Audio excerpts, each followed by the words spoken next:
because none of them played with him and considers him to be a pretty close friend. But Rob Ninkovich does. And, Nico, you see it differently. How do you see it? Yeah, I think that this is more permanent. I don't see Rob coming back. I really don't. I think at this point this is a different feel as opposed to the last time he retired. There was a lot of things going on. He wasn't feeling great.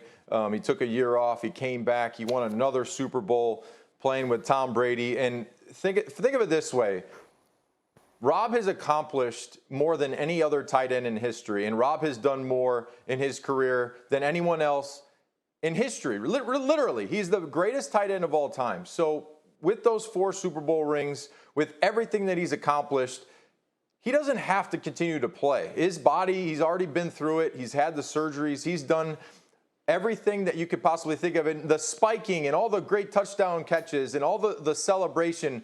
On the flip side of that, he's also dealing with things. He's had to have a bunch of surgeries. He's had his back worked on. He's had his knee done. He's had his ankle done. He's had a lot of things off the field that you don't see as a fan. So I really do think that Rob is going to walk away, and I don't see him coming back.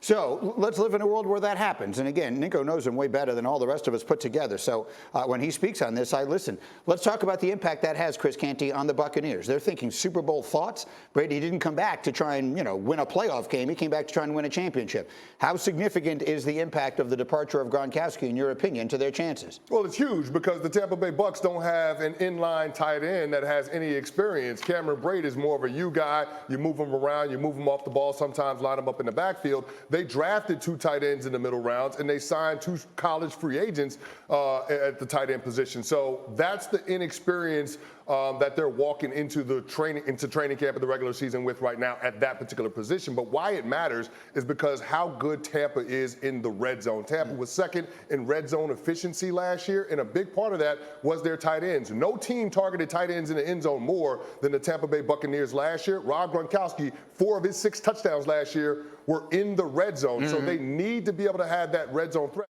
It's another reason to wonder about this Tampa Bay team and are the losses too much, right? I mean, Byron Leftwich is the offensive coordinator, but it's going to be his show now, right, with Bruce Arians stepping aside and Todd Bowles, the defensive coach, taking over as head coach. So that's a big test for him. He's lost a couple guys. Godwin coming off an injury. They've got some losses on the offensive line, on the defensive side of the ball. So at what point is it too many for them to overcome and maintain those Super Bowl expectations? Now, the NFC is a weird place, right? I mean, he loses his favorite target, and Rodgers loses his favorite target. And it's going to be interesting. And Nico has more thoughts on this I want to bookmark because as far as the place that Gronkowski occupies in the history of the sport, he really may be the last of a breed. We're going to talk about that as we continue. Thank you for watching ESPN on YouTube. For live streaming sports and premium content, subscribe to ESPN+.